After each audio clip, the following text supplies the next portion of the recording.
É com alegria e satisfação que cumprimentamos os nossos amigos e irmãos com a gloriosa paz de nosso Senhor e Salvador Jesus Cristo. Estamos dando início a mais uma pré-aula, esta ferramenta que o portal Escola Dominical disponibiliza no início da semana, para que os irmãos possam melhor preparar a sua aula da Escola Bíblica Dominical. Leiam a revista das lições bíblicas, assistam a esta pré-aula, leiam o nosso texto de apoio no site do portal Escola Dominical, portalebd.org.br. Nós não repetimos aqui o texto da revista. Os irmãos já leram o texto da revista, o livro de apoio, já viram a videoaula do comentarista do trimestre. Então, nós estamos aqui com uma proposta de apresentar subsídios complementares para que os irmãos possam melhor preparar a sua aula da Escola Bíblica Dominical. E para não terem dificuldade no itinerário do nosso raciocínio, nós fazemos o texto de apoio, que existem inclusive slides anexos que fazem com que os irmãos acompanhem o desenvolvimento do nosso raciocínio e não fiquem perdidos.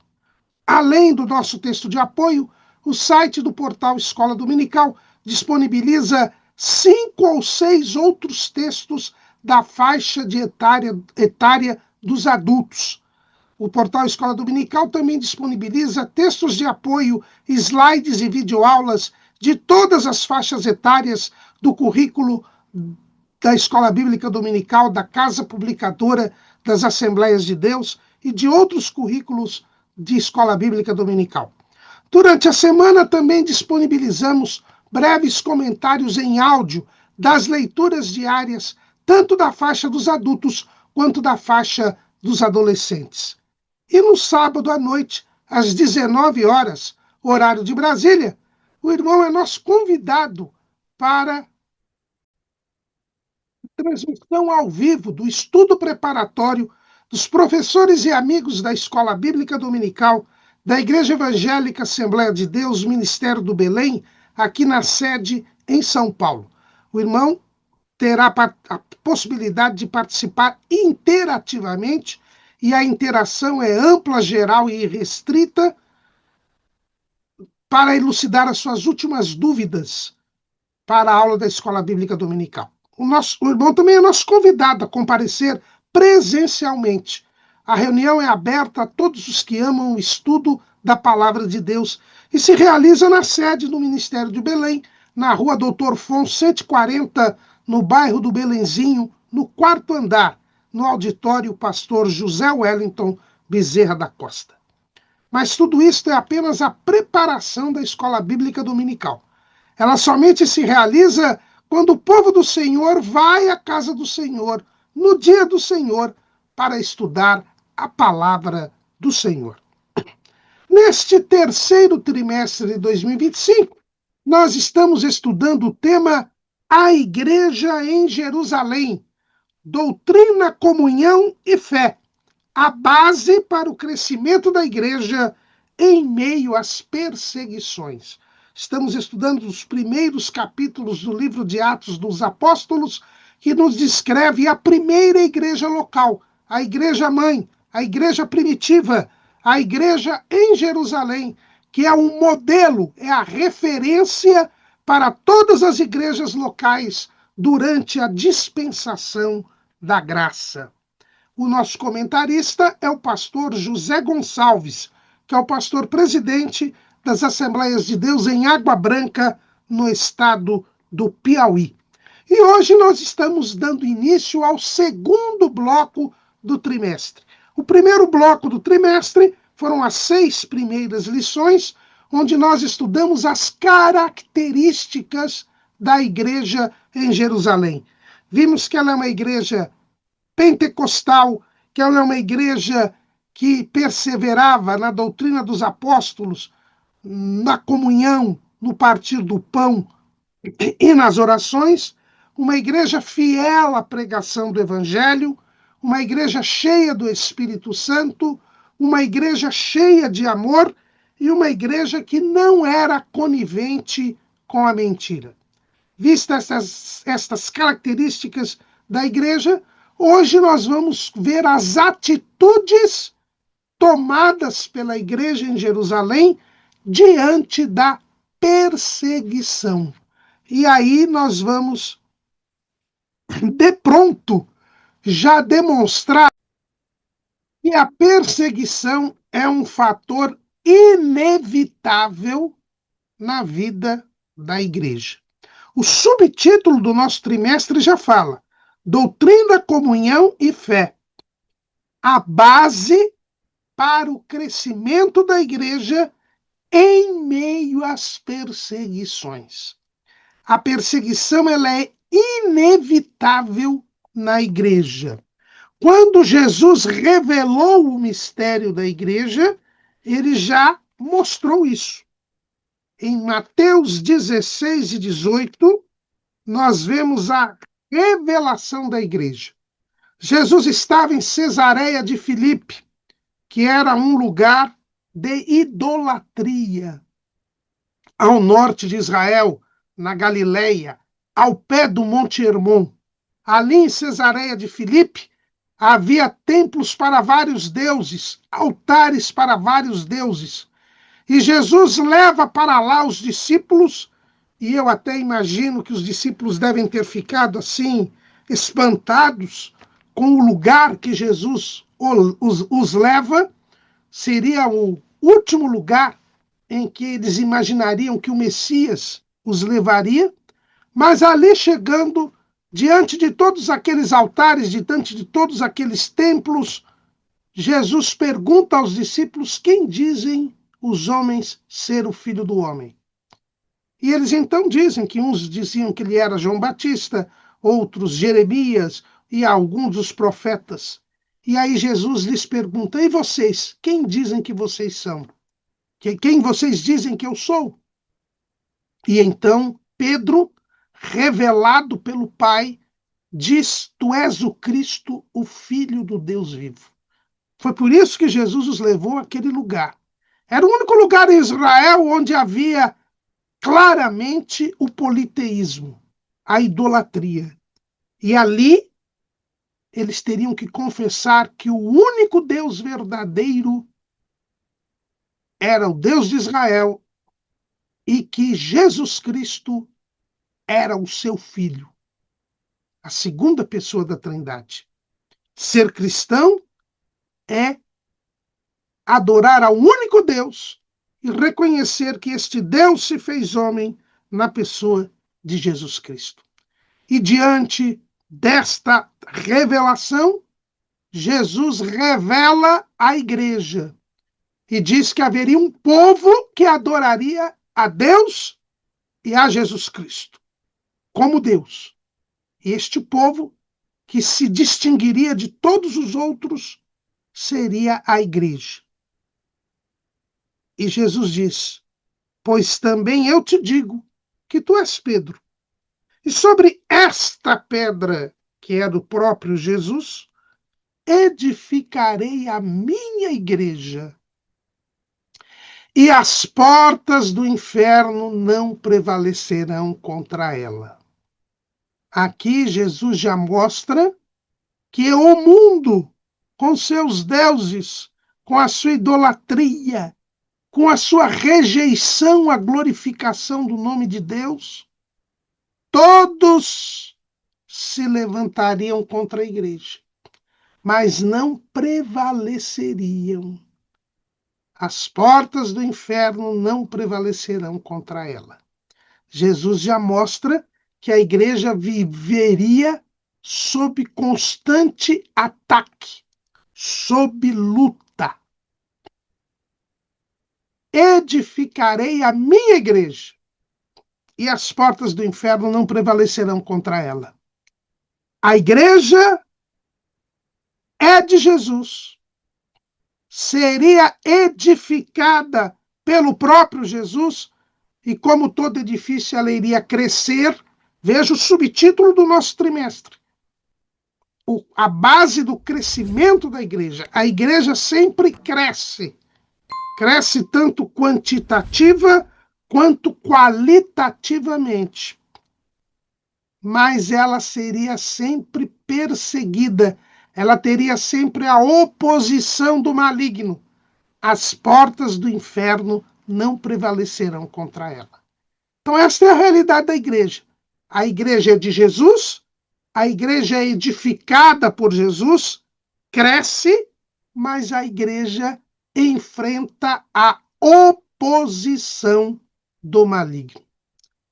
No Sermão do Monte, que é o sermão didático de Jesus, em que Jesus ensina aos seus discípulos como ser discípulo de Jesus, é o sermão ético de Jesus, onde Jesus diz qual deve ser o nosso comportamento aqui na Terra. Jesus também disse que a igreja seria atacada, teria oposição. Mateus capítulo 5, versículo 11. Bem-aventurados sois vós quando vos injuriarem e perseguirem, e mentindo disserem todo mal contra vós por minha causa. Exultai e alegrai-vos, porque é grande o vosso galardão nos céus, porque assim perseguiram os profetas que foram antes de vós.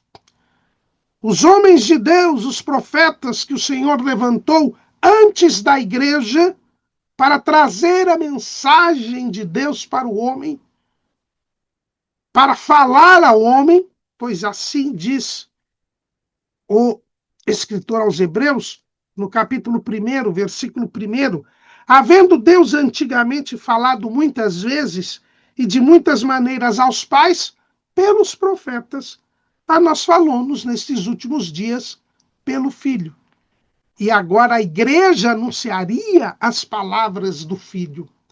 Mas assim como o Filho sofreu oposição, assim como os profetas sofreram oposição, a igreja também seria perseguida. E qual seria a reação que a igreja deveria ter? Ela deveria exultar e se alegrar, porque a perseguição aqui na terra é uma garantia de galardão no céu. Então Jesus foi bem claro aos seus discípulos que eles seriam perseguidos. No chamado Sermão da Planície, registrado por Lucas, no capítulo 6, no versículo 17, Jesus ainda é mais incisivo. Né? Aliás, no versículo 26, né? O versículo 17, começa o Sermão da Planície. E no versículo 26, Jesus diz: ai de vós, quando todos os homens falarem bem de vós, porque assim faziam seus pais aos falsos profetas. Jesus diz que a falta de perseguição, a simpatia do povo, era sinal de desvio espiritual. A igreja jamais poderia ser benquista pelo mundo.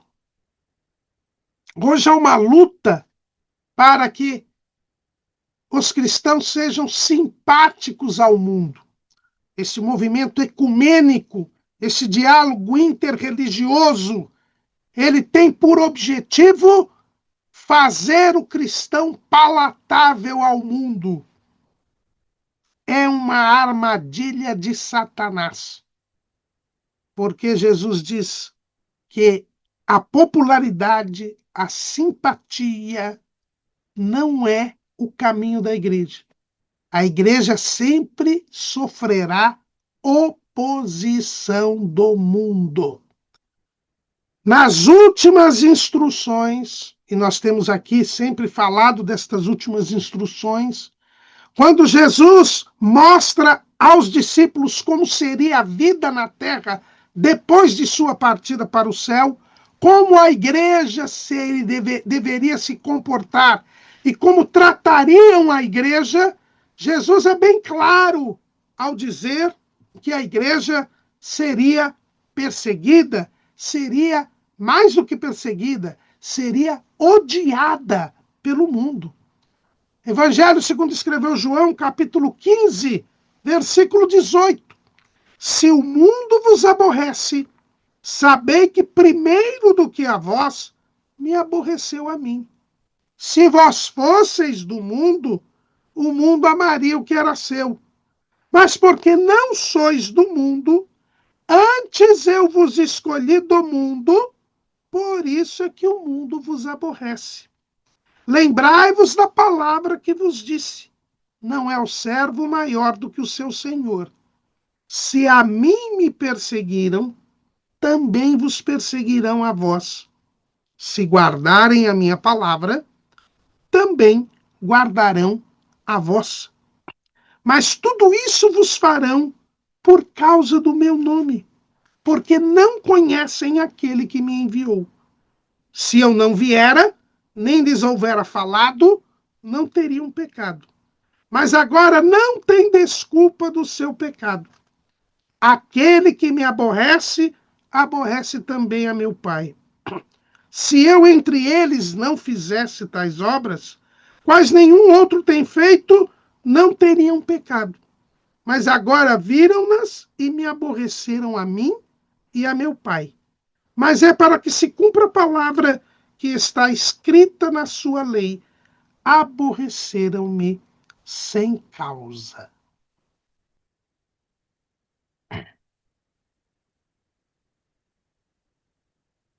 Aqui está a realidade. Perseguiram Jesus? Vão perseguir a igreja, porque a igreja é o corpo de Cristo, porque a igreja está em comunhão com Jesus, porque a igreja segue Jesus.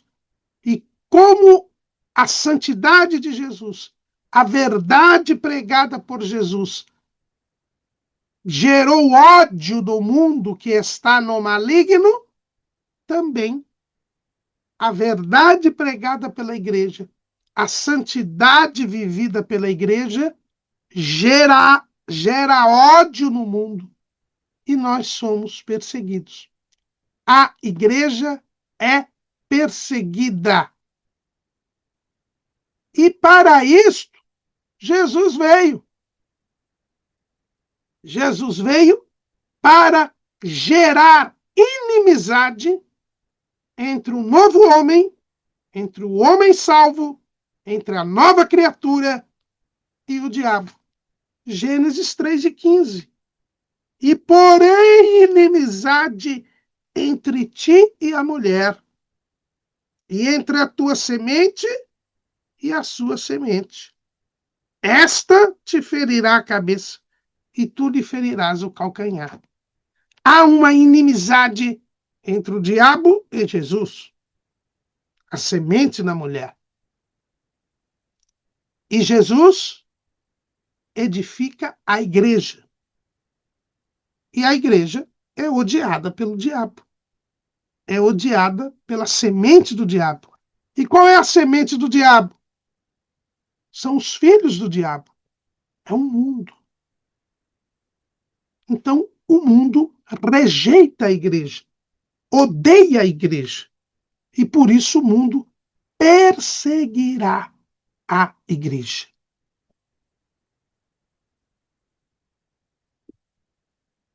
Barnabé e Paulo, ao se dirigirem às igrejas que haviam fundado na sua primeira viagem missionária,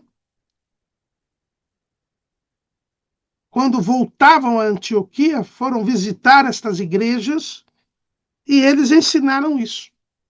Atos 14:22.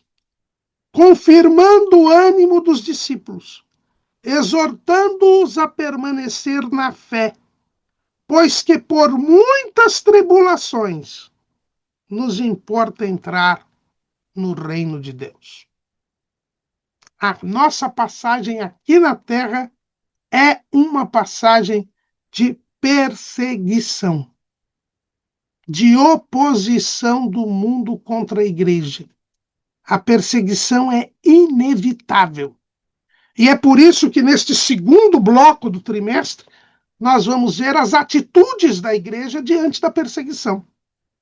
E a lição de hoje é a lição de número 7. Uma igreja que não teme a perseguição. A igreja em Jerusalém não tinha medo da perseguição. Não procurava fugir da perseguição. Ela sabia, ela tinha sido ensinada por Jesus que a perseguição era inevitável. Então ela deveria ser enfrentada. É uma realidade inafastável. E nós temos visto hoje. E nós vivemos hoje dias, irmãos, que são os dias do princípio das dores. A perseguição sempre existiu na igreja. Mas agora, no final da dispensação da graça, pouco antes do arrebatamento da igreja, que é o tempo que nós estamos vivendo, a perseguição aumentará. Aumentará. Este período que nós estamos vivendo é o princípio das dores, ou seja, essa expressão ela vem da gravidez da mulher. É o começo das contrações das dores do parto. Ou seja, a dor aumenta e só vai aumentar até o nascimento da criança. Nós estamos vivendo hoje o aumento da perseguição. Nunca se mataram tantos cristãos quanto nos nossos dias. Eu acho engraçado as pessoas aí que defendem que a igreja vai passar pela grande tribulação, dizem, um dos argumentos que eles usam é que se os cristãos dos dias apostólicos, dos primeiros anos da igreja, sofreram tanta perseguição, como é que nós queremos, na nossa geração, não sofrer nenhuma perseguição? Hoje se matam mais cristãos do que no tempo do Império Romano. A Missão Portas Abertas disse que no ano de 2024 foram registradas mais de 15 mil mortes de cristãos por causa da fé. E temos hoje cerca de 300 milhões de cristãos que vivem em estado de perseguição aguda, de forte perseguição. O mundo não tinha 300 milhões de pessoas no tempo do Império Romano. A perseguição hoje é maior do que no tempo do Império Romano e tende a aumentar. Nós temos visto aqui no Brasil um país que costumeiramente não perseguia tantos cristãos, como hoje temos sido perseguidos, cerceados, por um país que se diz cristão. Esta é a realidade. A igreja em Jerusalém, ela enfrentava a perseguição. E o título da nossa lição diz que hoje ela não tinha medo da perseguição. Jesus disse no seu sermão profético que seria assim. Lucas 21:12. Mas antes de todas essas coisas, lançarão mão de vós e vos perseguirão, entregando-vos às sinagogas e às prisões e conduzindo-vos à presença de reis e governadores por amor do meu nome. A palavra perseguição em Lucas e em Atos é a palavra dioko, palavra grega, que quer dizer pôr para correr de forma prolongada, contínua, ir atrás sem descanso, de modo persistente. É isto que o mundo faz. Sem descanso, ele corre atrás da igreja para impedir o seu avanço, para impedir que ela pregue o evangelho, para impedir que ela liberte as almas da escravidão do pecado. Sem descanso, de forma prolongada e contínua, de modo persistente. É assim que o diabo age. Apocalipse, capítulo 12, versículo 10. E ouvi uma grande voz no céu que dizia: Agora chegada está a salvação e a força e o reino do nosso Deus e o poder do seu Cristo, porque já o acusador de nossos irmãos é derribado, o qual diante de nosso Deus os acusava de dia e de noite. O diabo não para, o diabo não se cansa. Ele age diretamente ou através do mundo, que é o sistema governado por ele, para correr atrás da igreja, para prejudicar a igreja, para matar os crentes e para destruir a obra de Deus. No Antigo Testamento, a palavra hebraica para perseguição é Hadap. E Hadap quer dizer andar de trás de um inimigo com a intenção de alcançá-lo e derrotá-lo. É isto que o diabo faz. O diabo é inimigo da igreja, porque a obra de Jesus nos transformou em inimigos do diabo, amigos de Deus e inimigos do mundo. Tiago deixa isso bem claro, pastor da igreja em Jerusalém. Tiago, capítulo 4, versículo 4. Adúlteros e adúlteras, não sabeis vós que a amizade do mundo é inimizade contra Deus? Portanto, qualquer que quiser ser amigo do mundo, constitui-se inimigo de Deus. Então, quem é amigo do mundo é inimigo de Deus. Quem é amigo de Deus, e nós somos amigos de Deus, porque amamos a Deus, cremos em Jesus, tivemos nossos pecados perdoados, e agora nós vivemos pela fé como Abraão, e porque Abraão vivia pela fé, ele é chamado de amigo de Deus. Como somos amigos de Deus, somos inimigos do mundo. E o mundo, então, nos persegue, vai atrás de nós com intenção de nos alcançar e de nos derrotar.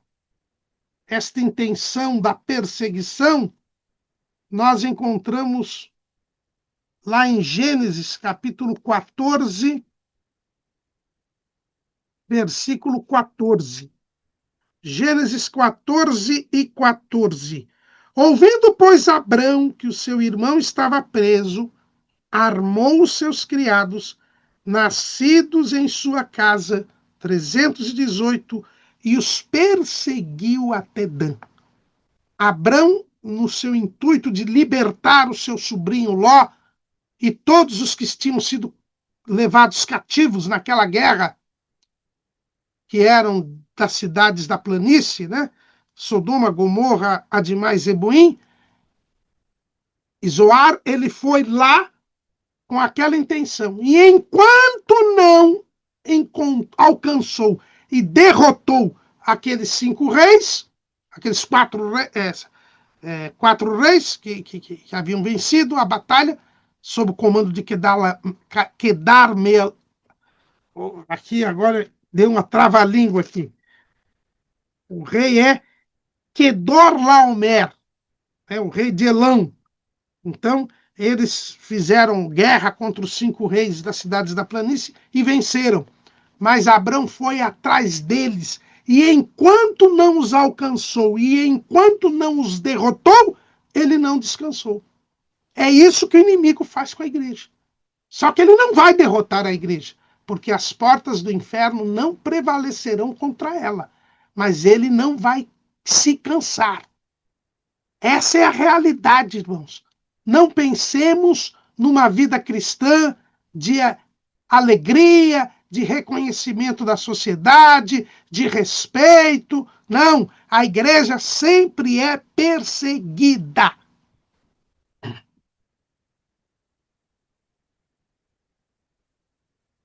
E essa é a realidade. E a igreja em Jerusalém, que foi a primeira igreja, ela foi perseguida. Ela é um modelo bíblico. Agora, nós, sabendo que somos perseguidos, como devemos enfrentar a perseguição?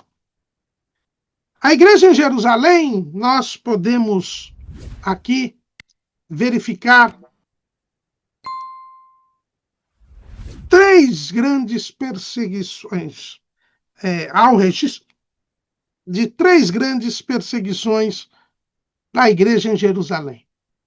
Em primeiro lugar, a perseguição logo após a cura do coxo da porta formosa do templo.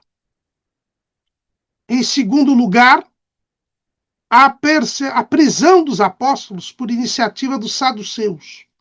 Então, houve uma perseguição logo após a cura da porta formosa do templo. Depois houve a prisão dos apóstolos por iniciativa dos saduceus.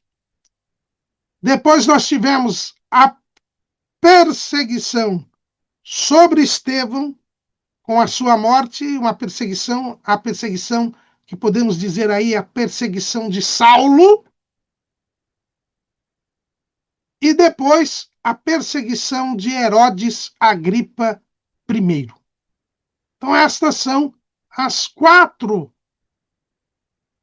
perseguições registradas nas Escrituras contra a igreja em Jerusalém.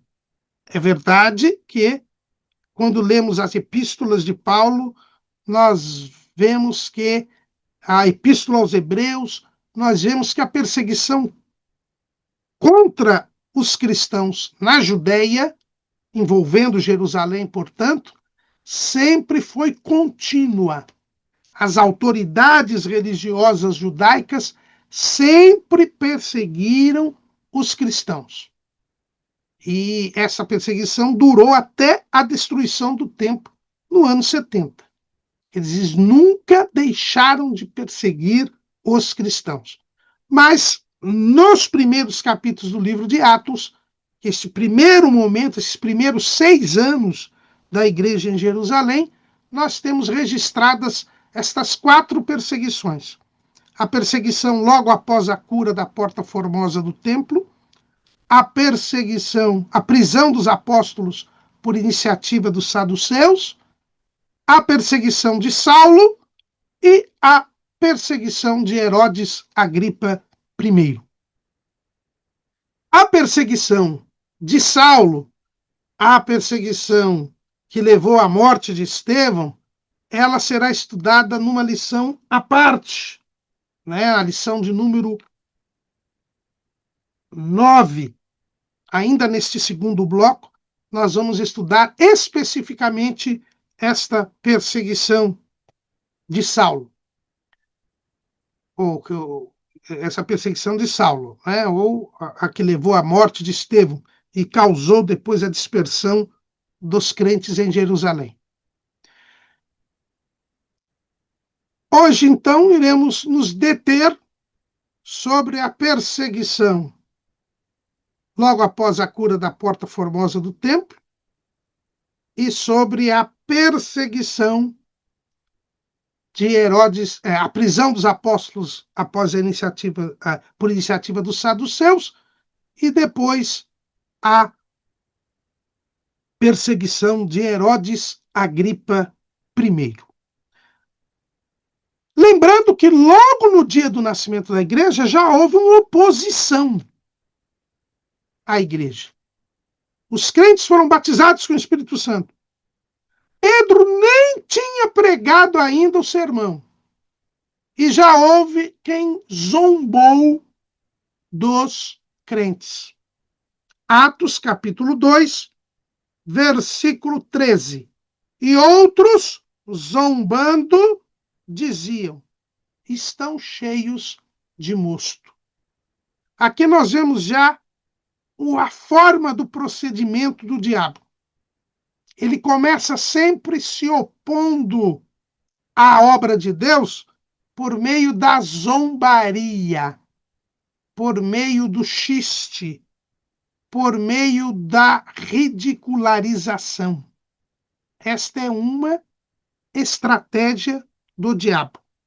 A zombaria, a ridicularização, isto é próprio do inimigo.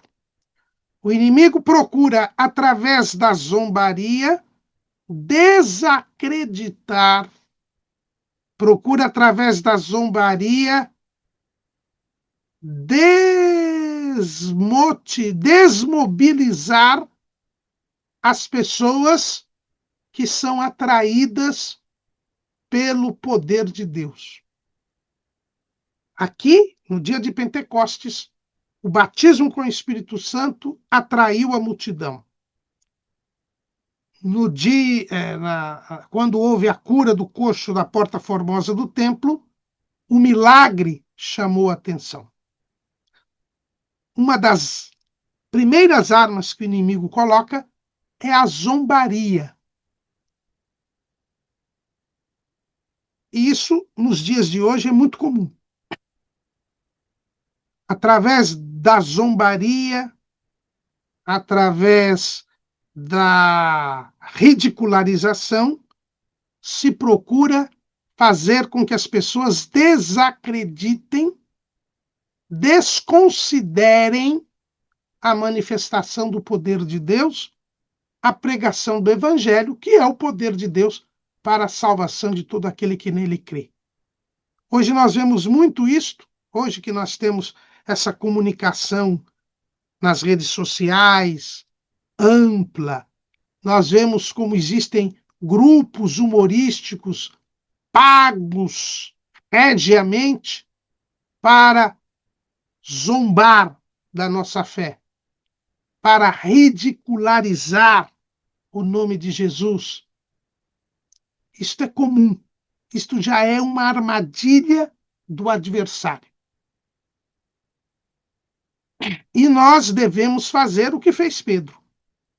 Pedro aproveitou esta zombaria para rechaçar a zombaria, desmentir a zombaria e imediatamente pregar o Evangelho. Então, nós não devemos ficar revoltados com a zombaria, dar ibope para a zombaria. Não, nós devemos rechaçá-la e pregar o Evangelho. Foi o que fez Pedro. Varões judeus e todos os que habitais em Jerusalém, seja-vos isto notório e escutai as minhas palavras. Estes homens não estão embriagados, como vós pensais, sendo esta a terceira hora do dia. Mas isto é o que foi dito pelo profeta Joel. E aí ele já começou a pregar o Evangelho. Retirar a irreverência, retirar a desconfiança trazida pela zombaria e pregar o Evangelho. É isso que a igreja deve fazer. Não discutir com os zombadores. Os zombadores foram desconsiderados. Se deu uma refutação do que eles falavam e imediatamente se pregou o Evangelho. É assim que devemos agir. Então, já lembrando que a perseguição não vem de imediato, a oposição não vem de imediato como uma perseguição. Ela vem primeiro como uma zombaria. Vista aqui esta pequena oposição já surgida no próprio dia de Pentecostes, antes mesmo da pregação do Evangelho, vamos agora à perseguição ocorrida após a cura do coxo da porta formosa do templo. Nós já analisamos aqui em outras lições o episódio tanto da cura do coxo quanto a pregação que Pedro fez. A manifestação do poder de Deus era evidente. Aquele homem, mais de 40 anos, esteve ali naquela porta. Todos o conheciam. E ele entrou saltando e glorificando a Deus no templo. Pedro pregou, 5.000 pessoas se converteram. E qual foi a reação diante desta manifestação do poder de Deus? A perseguição. Não nos iludamos. Deus é o Todo-Poderoso, ele realiza o poder, ele realiza sinais, prodígios e maravilhas.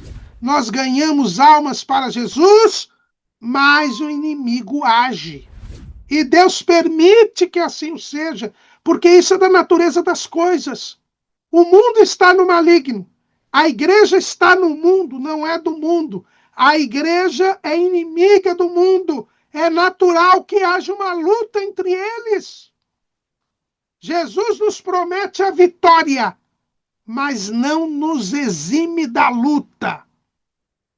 Não podemos desanimar. Não podemos ficar decepcionados. Não podemos entrar em depressão. Depois de vermos o poder de Deus com a cura daquele coxo, depois de vermos 5.000 pessoas se rendendo aos pés de Jesus, o texto diz, capítulo 4, versículo 1 de Atos, e estando eles falando ao povo, sobrevieram os sacerdotes e o capitão do templo e os saduceus, doendo-se muito de que ensinassem o povo e anunciassem em Jesus a ressurreição dos mortos, e lançaram mão deles e os encerraram na prisão até o dia seguinte, pois era já tarde. Não veio nenhum raio do céu e derrubou os soldados. Ninguém dos novos convertidos reagiu à prisão. Eram 5.000 pessoas, fora os crentes que estavam ali, porque os crentes se reuniam no alpendre de Salomão. Ninguém defendeu os apóstolos. Eles foram presos, levados à cadeia, sem nenhuma reação. Poderiam perguntar: onde está Deus? Por que isso aconteceu? Não. A perseguição é assim mesmo. Ela é inevitável. E Jesus disse: se perseguiram a mim, perseguirão a vós. Os saduceus estavam condoídos. É isso que dá. Por que há perseguição? Jesus disse: aborreceram-me sem causa. Eles falaram que Jesus havia morrido e ressuscitado. Os saduceus não criam na ressurreição. Eles ficaram revoltados e indignados que se pregasse sobre a ressurreição, apesar da evidência de que Jesus havia ressuscitado por causa da cura daquele homem. Mas eles rejeitavam, eles não criam. Jesus disse, a gente leu aqui em João 15, Jesus disse: olha, eu fiz as obras e eles não creram, e não vão crer. Por isso vão perseguir vocês. É a rejeição à palavra, é a incredulidade que faz com que nós sejamos perseguidos pelos incrédulos. Eles são presos, levados à prisão. O sinédrio se reúne. O que nós vamos fazer? Não temos como negar o milagre que aconteceu. Mas não podemos deixar que eles preguem o evangelho. E então, eles ameaçam os apóstolos. Chamam Pedro e João. Pedro e João lhes pregam o evangelho. Nós já estudamos aqui esta parte. Eles não têm medo de pregar o evangelho. Diante da perseguição, continuemos a pregar o evangelho. Mais importa obedecer a Deus do que aos homens. Eles são ameaçados pelas autoridades do Sinédrio. É dito para que eles não preguem o evangelho. Capítulo 4, versículo 18. E chamando-os, disseram-lhes que absolutamente não falassem nem ensinassem no nome de Jesus. Respondendo, porém, Pedro e João lhes disseram: julgai vós se é justo diante de Deus ouvir-vos antes a vós do que a Deus, porque não podemos deixar de falar do que temos visto e ouvido. Na perseguição, devemos buscar a Deus e continuar obedecendo a Deus. Eles não se cansam de correr atrás de nós. Nós não nos cansamos de obedecer a Deus. Não podemos ter medo da perseguição. A perseguição quer nos calar. E diante da perseguição, nós temos de falar. Falar o quê? Falar contra as autoridades? Não. Falar de Jesus. Falar que Jesus salva, cura, batiza no Espírito Santo e brevemente voltará. O cristão não é um revolucionário. O cristão não é um inimigo da autoridade. O cristão é um servo de Deus. Prega o evangelho. E ninguém tem autoridade para nos mandar calar. As autoridades, elas são autorizadas por Deus. Toda autoridade é constituída por Deus para governar nos limites dados por Deus. Nenhuma autoridade pode ser superior a Deus. Ela é autorizada por Deus. E Deus nos mandou pregar o evangelho. Nenhum governante pode nos proibir de pregar o evangelho. Nós temos de enfrentar os abusos de autoridade. Continuar a obedecer a Deus. Foi o que fizeram Pedro e João. Eles renovaram as ameaças e os soltaram, porque não tinham como mantê-los presos. E eles foram à igreja, contaram, nós já estudamos isso aqui, contaram à igreja o que havia acontecido, e a igreja orou a Deus, pedindo ousadia para continuar pregando o evangelho. A igreja não teve medo das ameaças, mas pediu o poder de Deus. A igreja não pode calar, mas a igreja tem que falar.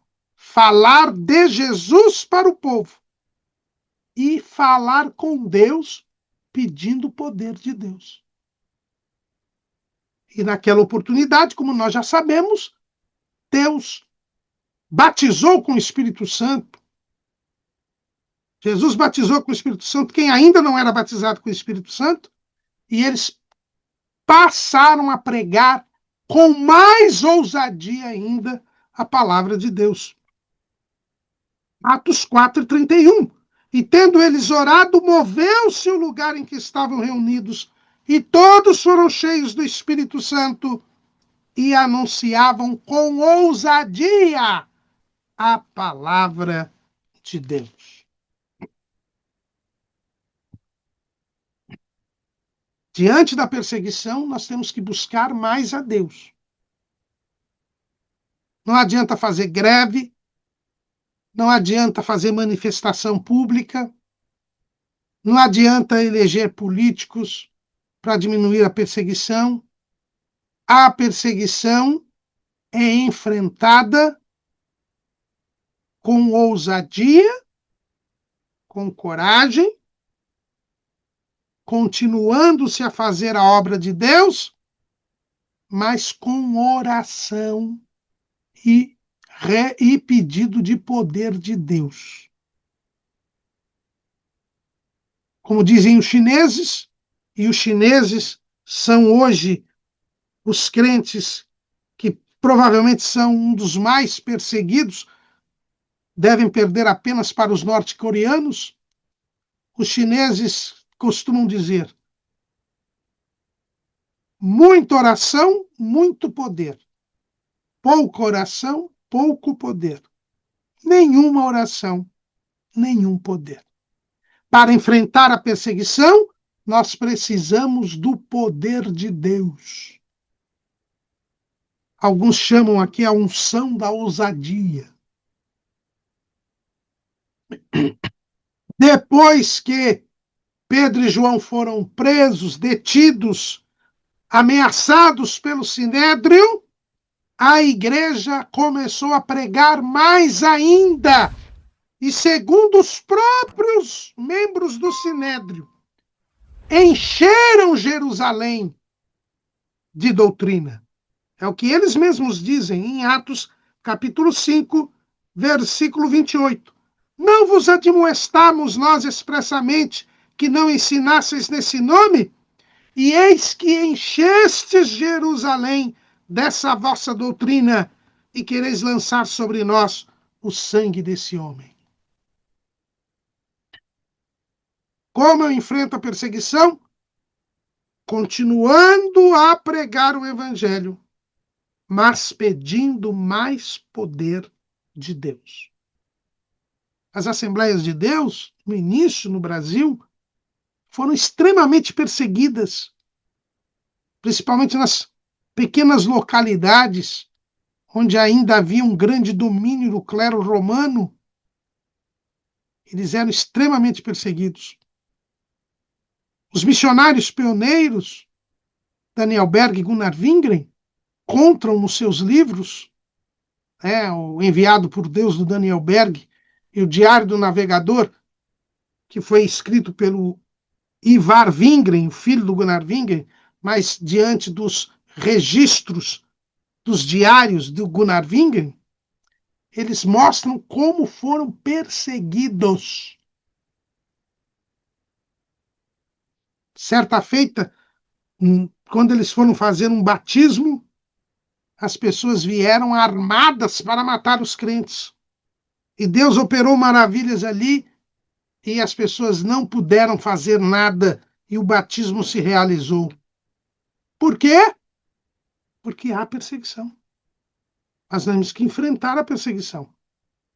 E isso foi enfrentado com oração, com busca do poder de Deus. É assim que nós devemos agir. Continuaram a pregar o evangelho. Agora, pregar o evangelho com ousadia. Qual foi o resultado disso? O poder de Deus se manifestou grandemente. O texto bíblico diz lá em Atos, capítulo 4, versículo 14: e a multidão dos que criam no Senhor, tanto homens como mulheres, crescia cada vez mais. Aliás, vou ler a partir do versículo 12. Qual foi o resultado desta ousadia? Atos 5 e 12. E muitos sinais e prodígios eram feitos entre o povo pelas mãos dos apóstolos. E estavam todos unanimemente no alpendre de Salomão. Quanto aos outros, ninguém ousava ajuntar-se com eles, mas o povo tinha-os em grande estima. E a multidão dos que criam no Senhor, tanto homens como mulheres, crescia cada vez mais, de sorte que transportavam os enfermos para as ruas e os punham em leitos e em camilhas, para que ao menos a sombra de Pedro, quando este passasse, cobrisse alguns deles. E até das cidades circunvizinhas concorria muita gente a Jerusalém, conduzindo enfermos e atormentados de espíritos imundos, os quais todos eram curados. Olha o poder de Deus se manifestando. Olha as almas sendo salvas. E qual é o resultado disso? Perseguição. E levantando-se o sumo sacerdote e todos os que estavam com eles, e eram eles da seita dos saduceus, encheram-se de inveja e lançaram mão dos apóstolos e os puseram na prisão pública. Temos aqui a segunda perseguição, a prisão dos apóstolos. Antes, Pedro e João tinham sido detidos, passaram a noite na cadeia e foram levados ao Sinédrio. Agora, todos os apóstolos são presos e levados para a prisão pública por ordem do sumo sacerdote. Eram os saduceus, mais uma vez, que se levantavam. Os saduceus eram a elite sacerdotal e eles é que administravam o templo. E eles tomaram esta iniciativa. Com tanto poder de Deus, agora todos os apóstolos são presos. Mas à noite, um anjo vem, abre as portas da prisão e disse: olha, ide apresentai-vos no templo e dizei ao povo todas as palavras desta vida. E ouvindo eles istes, entraram de manhã cedo no templo e ensinavam. As portas do templo eram abertas quando ia começar a amanhecer, o alvorecer. No céu só estava ali a estrela da manhã, que é o planeta Vênus. Na alvorada, né, como chamam, no amanhecer, as lâmpadas do templo eram acesas, ou era retirada ali a cinza, limpados os pavios e tal, para que houvesse a iluminação plena. Era tirado o borrão e tal. Em seguida era queimado o incenso no altar do incenso e as portas eram abertas. E assim que as portas foram abertas, os apóstolos já entraram para pregar o evangelho. Qual foi a ordem do anjo?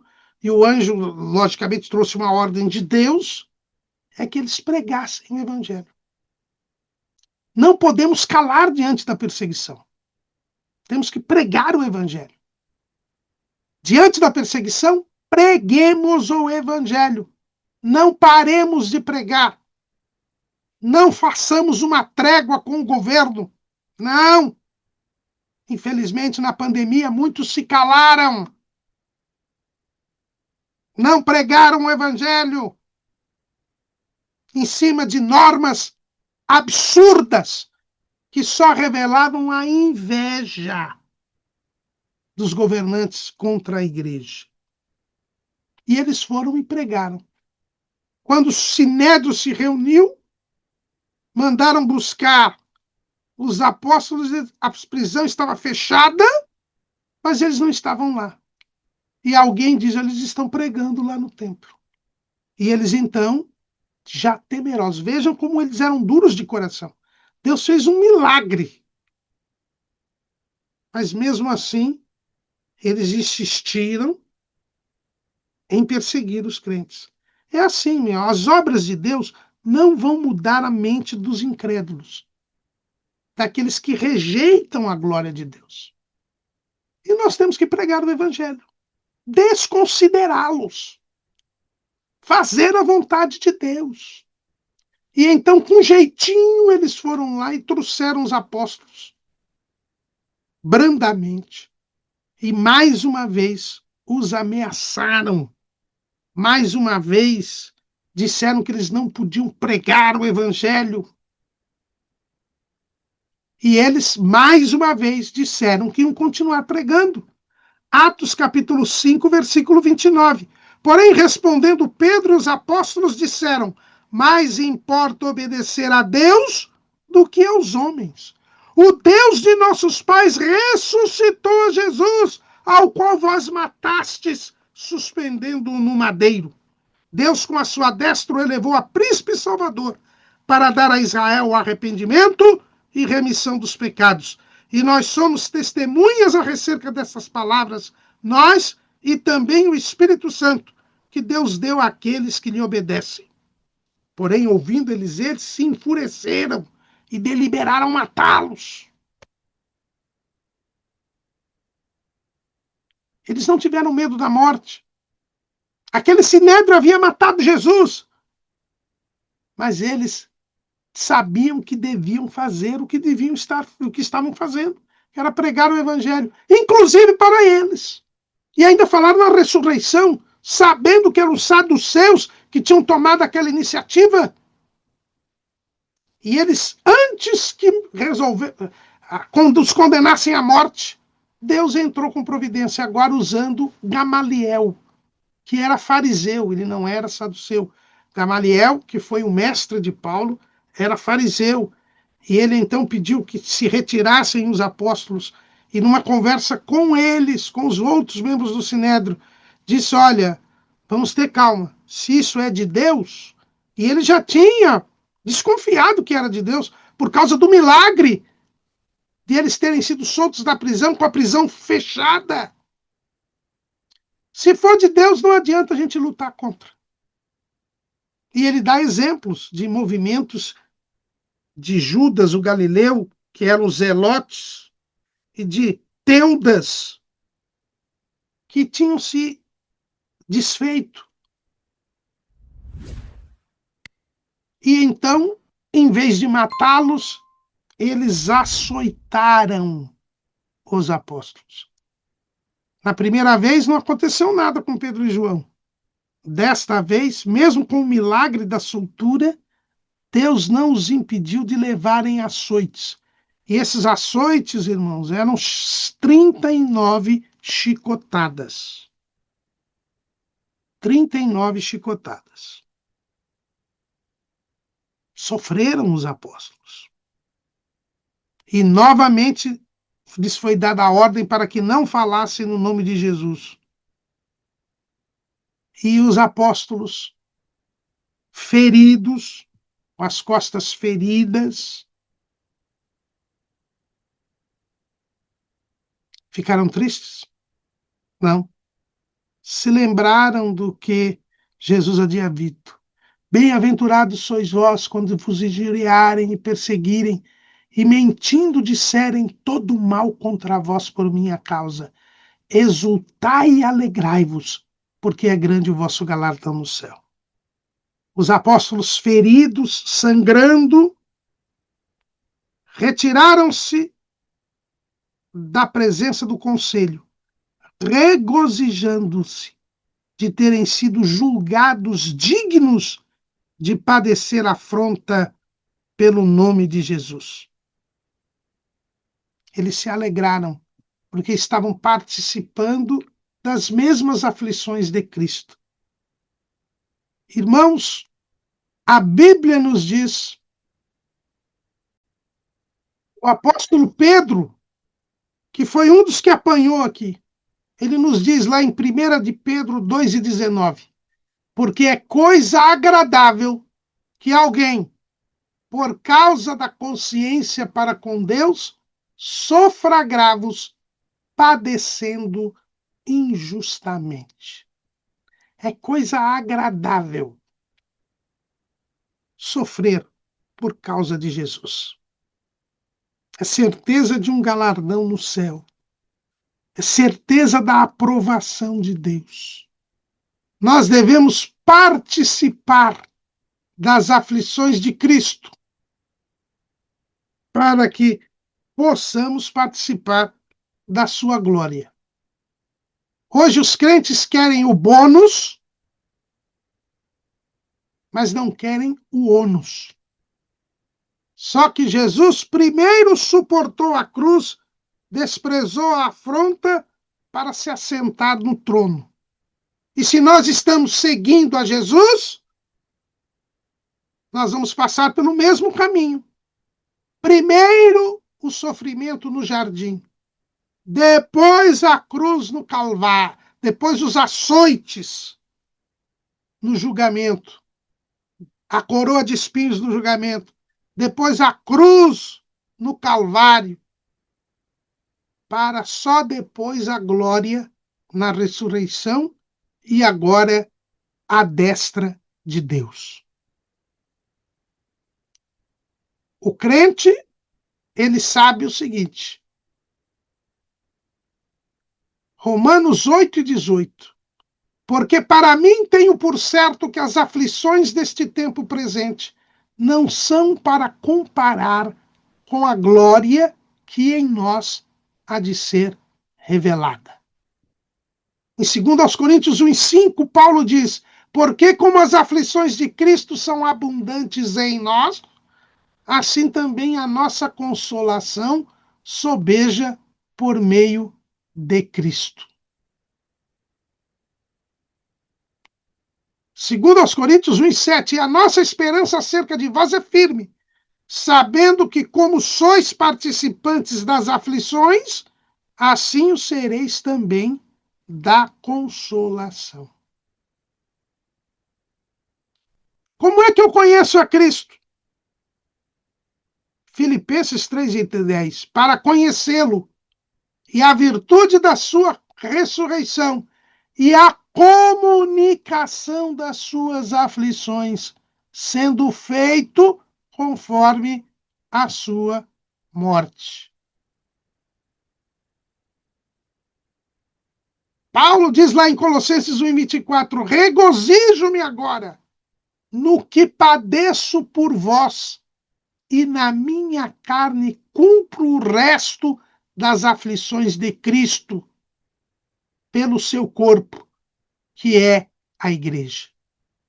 Em 2 Tessalonicenses 1:4, Paulo diz, de maneira que nós mesmos nos gloriamos de vós nas igrejas de Deus por causa da vossa paciência e fé, e em todas as vossas perseguições e aflições que suportais. Para seu filho na fé Timóteo, Paulo diz lá em 2 Timóteo 1:8, portanto, não te envergonhes do testemunho de nosso Senhor, nem de mim, que sou prisioneiro seu. Antes, participa das aflições do Evangelho segundo o poder de Deus. O mesmo Pedro, em 1 de Pedro 4:13, mas alegrai-vos no fato de serdes participantes das aflições de Cristo, para que também na revelação da sua glória vos regozijeis e alegreis. Sofrer por causa do Evangelho faz parte da vida cristã.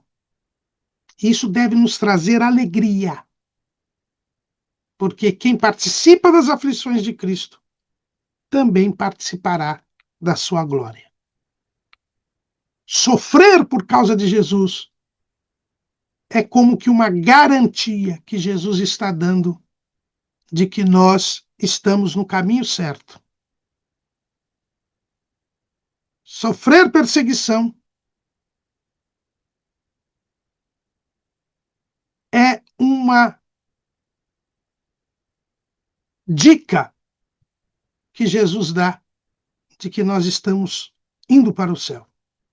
É uma confirmação que Deus nos dá de que estamos caminhando para o céu.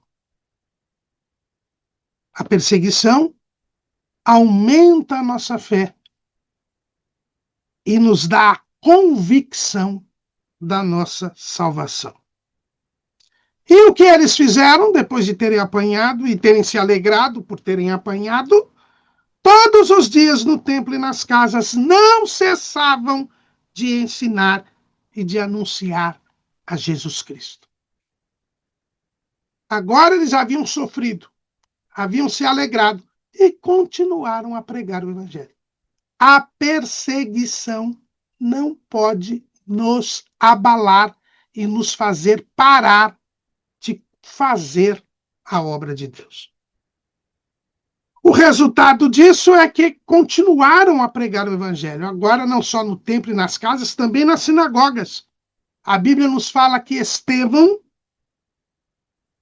capítulo 6, versículo 8 de Atos, e Estevão, cheio de fé e de poder, fazia prodígios e grandes sinais entre o povo. E levantaram-se alguns que eram da sinagoga chamada dos libertos e dos sirineus e dos alexandrinos e dos que eram da Cilícia e da Ásia e disputavam com Estevão. E não podiam resistir à sabedoria e ao espírito com que falava.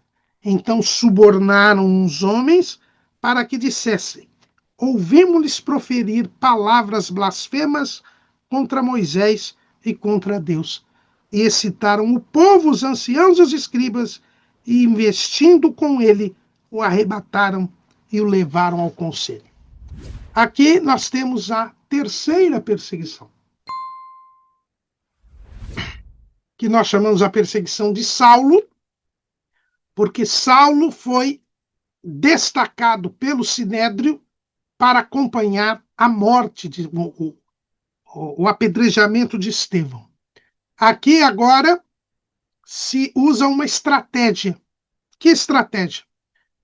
Havia uma linha de jurisprudência, né? Uma jurisprudência, podemos dizer assim, um entendimento da lei, que tudo indica era defendido por Gamaliel ou por Saulo, talvez tenha sido a sua tese de doutorado, de que o Sinédrio podia agir como um tribunal administrativo e deixar que o povo condenasse alguém que praticasse algum dos pecados mais graves, aqueles que a lei dizia que se deveria tirar o mal do povo. Há alguns pecados, alguns mandamentos na lei de Moisés em que se dizia que a punição devia ser feita para que se tirasse o mal do meio do povo. Então, como era para tirar o mal do meio do povo, o Sinédrio se transformava num mero tribunal administrativo que acompanhava a decisão popular para matar aquela pessoa. Era uma tentativa de driblar a proibição romana de aplicação da pena de morte por parte do Sinédrio. Nós não vamos nos deter, como eu disse, nesta perseguição, porque há uma lição, a lição 9 vai tratar deste caso, da morte de Estevão.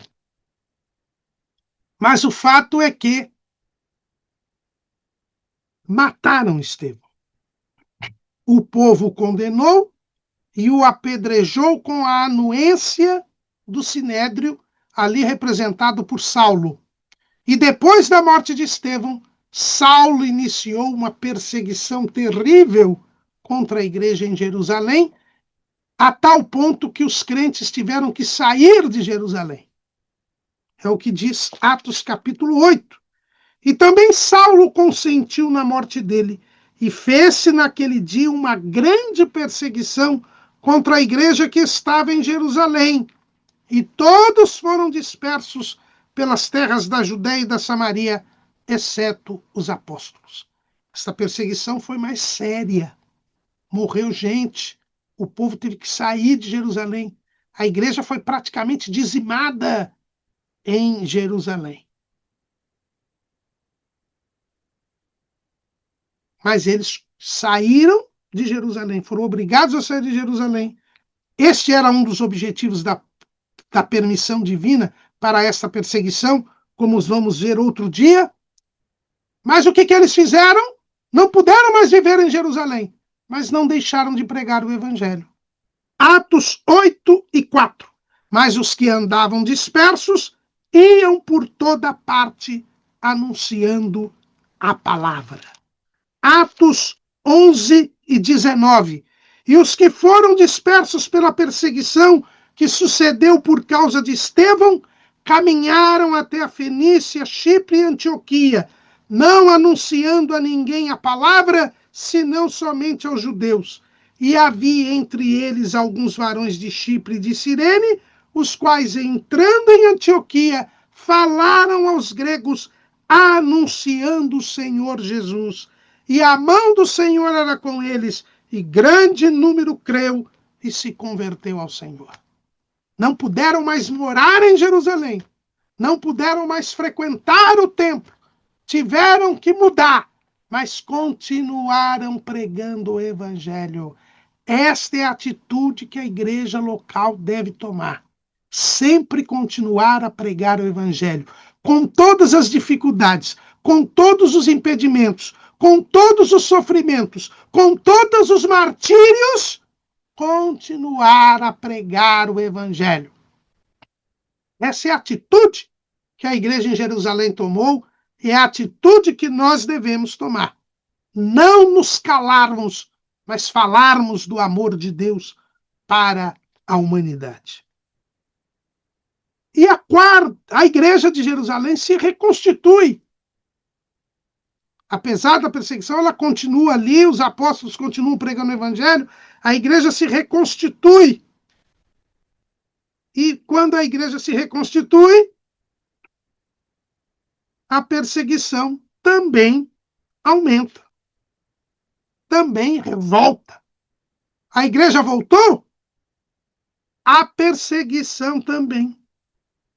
Alguns anos depois, quem reinava sobre a Judéia era Herodes Agripa I.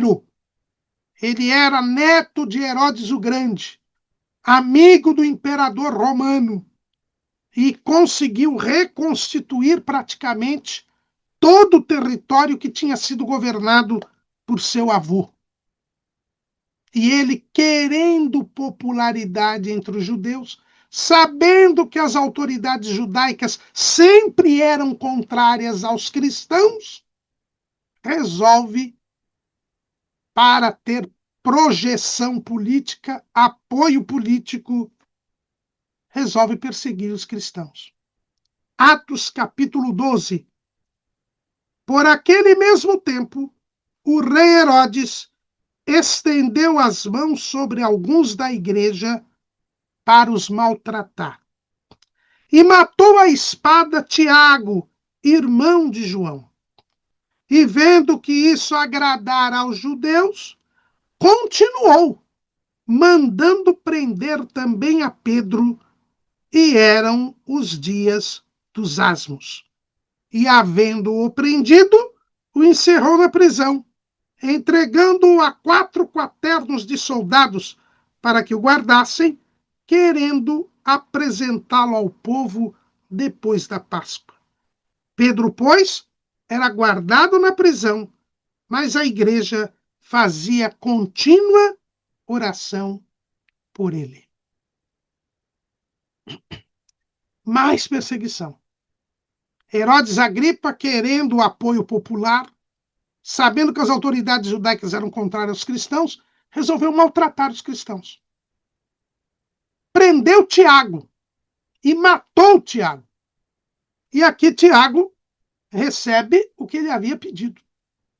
Quando Jesus estava no seu ministério, a mãe, Tiago e João, falaram com sua mãe para que ela pedisse a Jesus que um ficasse à direita e o outro à esquerda do seu trono.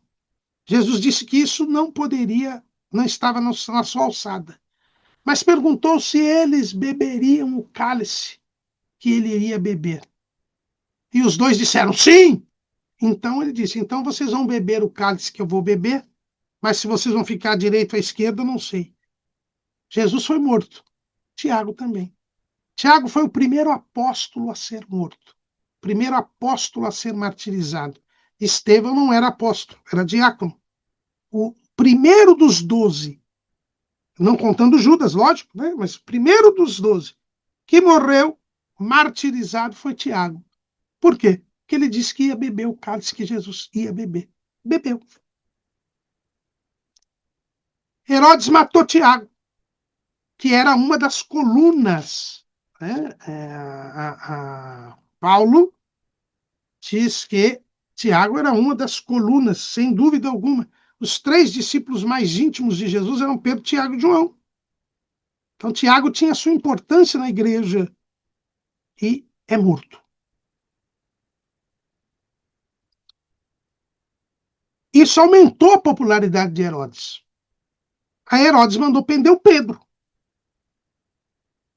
que era outro dos 3 discípulos proeminentes. João, como era novo, não era tão visto assim. Pedro é preso. Ninguém impediu a prisão de Pedro. E quando Pedro foi preso, o que fez a igreja? Começou a orar. A Bíblia diz que fazia contínua oração por ele a Deus. A oração é a nossa arma. A oração é o nosso recurso. Diante da perseguição, temos de orar. Temos de buscar a Deus. E Herodes esperou a festa da Páscoa para depois apresentar Pedro para ser realmente morto. E a Bíblia diz que Pedro dormia tranquilamente. Como é que ele dormia tranquilamente sabendo que seria morto? E Tiago já tinha sido morto. Porque havia uma promessa de Jesus para ele que ele ficaria velho. E ele não estava velho ainda. Ele confiava mais em Deus do que nas circunstâncias.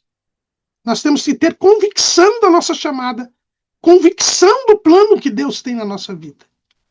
Pedro dormia tranquilamente, mas a igreja não deixou de orar por ele. Porque é necessário que nós oremos. Porque a oração demonstra a nossa confiança em Deus. E um anjo é mandado, tira Pedro da prisão. Pedro pensou até que fosse uma visão.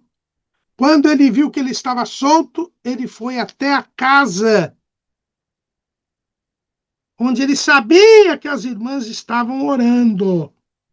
A casa de Maria, a mãe de Marcos. Era o lugar onde eles se reuniam. Agora já não estavam mais direto no templo. E também à noite o templo ficava fechado e eles estavam fazendo uma vigília.